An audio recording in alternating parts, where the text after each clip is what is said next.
33º domingo do tempo comum. Caros irmãos e irmãs, vamos nos aproximando do final do ano litúrgico e o tema que volta é o tema da vigilância e também, pouco a pouco, vamos retomando a nossa vida, olhando para trás como vivemos esse ano, pensando já como vamos entrar no novo ano que vai se aproximando.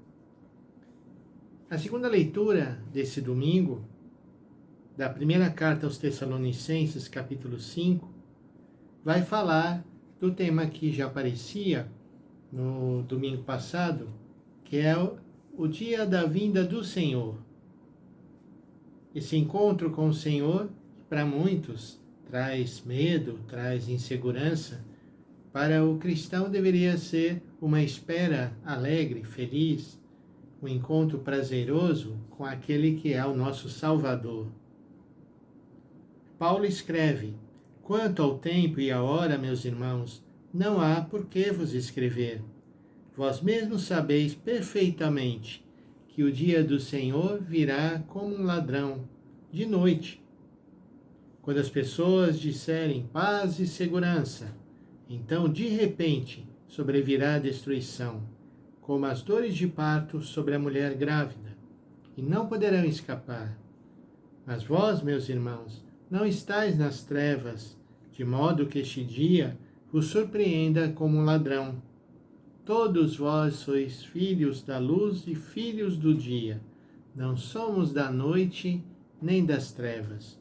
Portanto, não durmamos como os outros, mas sejamos vigilantes e sóbrios. Sejamos vigilantes e sóbrios.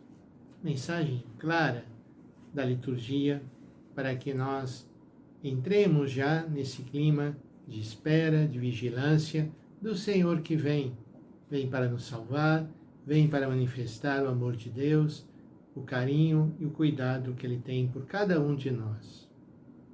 O Evangelho de hoje é Mateus capítulo 25, de 14 a 30. É conhecida como a parábola dos talentos. Um homem ia viajar para o estrangeiro, chamou seus empregados, lhes entregou seus bens. A um deu 5 talentos, a outro deu 2, e ao terceiro 1. A cada qual de acordo com a sua capacidade, e em seguida viajou. A história diz que o empregado que havia recebido 5 talentos investiu aqueles 5 e ganhou outros 5. Que havia recebido 2, fez a mesma coisa com os 2 que havia recebido e lucrou outros 2. E esses foram, no retorno do seu patrão, louvados, porque cuidaram do dinheiro que haviam recebido e haviam multiplicado o dinheiro. Muito bom, servo bom e fiel, diz o patrão. Como foste fiel na administração, de tão pouco eu te confiarei muito mais.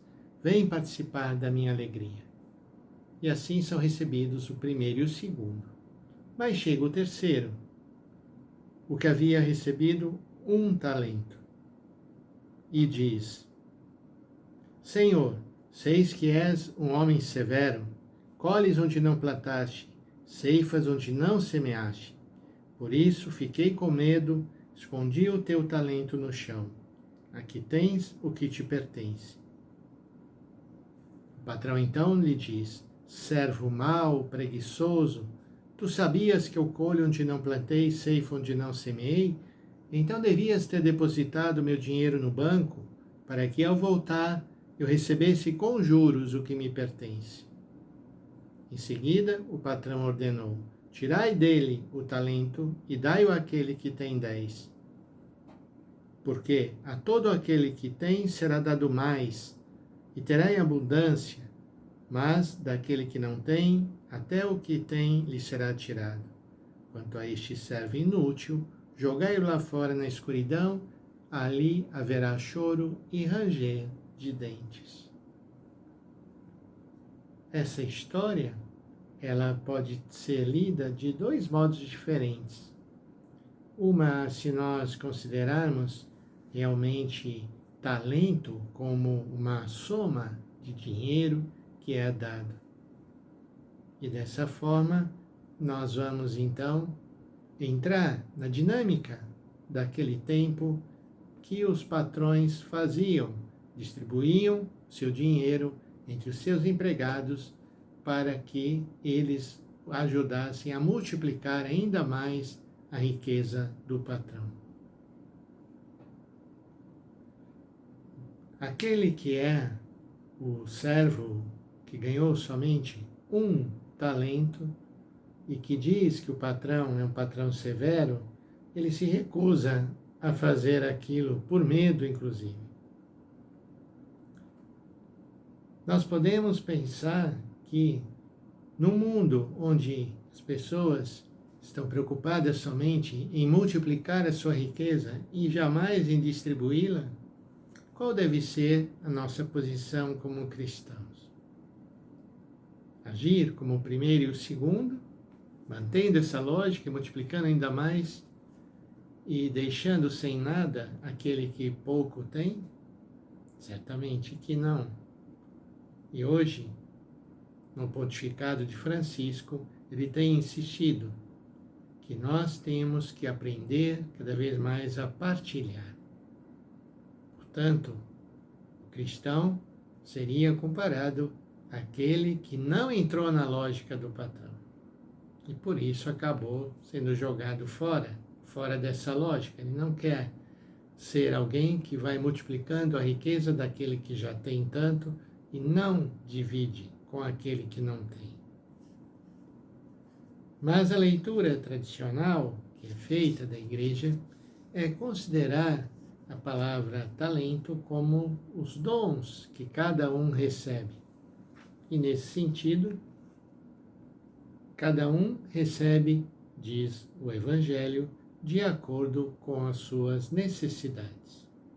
O fato de um ter recebido 5 talentos, outro 2 e o outro somente 1, não significa uma falta de vontade de distribuir igualmente os dons às pessoas, mas cada um recebe de acordo com a sua necessidade.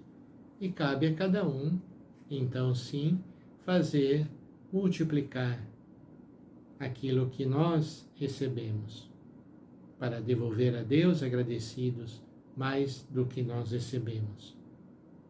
Portanto, nessa leitura mais espiritual da parábola dos talentos, o que chama a atenção é que aquele terceiro servo, ele não confiava no patrão e tinha do patrão, que no caso aqui seria Deus, uma imagem muito ruim. O medo predominava e não o amor, não o desejo de cuidar e administrar aquilo que ele recebia do seu patrão. Então, chegando ao final desse ano litúrgico que vamos nos aproximando, é hora de também olharmos para trás e percebermos os dons, talentos, qualidades que cada um de nós recebe de Deus e o que nós estamos fazendo com aquilo que de Deus recebemos. Estamos fazendo multiplicar ou estamos enterrando os nossos talentos? E o sentido é sempre servir mais, amar mais, ter mais compaixão, interessar-se pela vida do outro.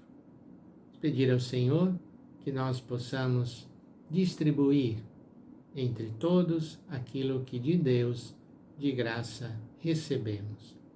Que o Senhor nos abençoe e nos guarde, que Ele nos mostre a sua face e nos dê a sua paz.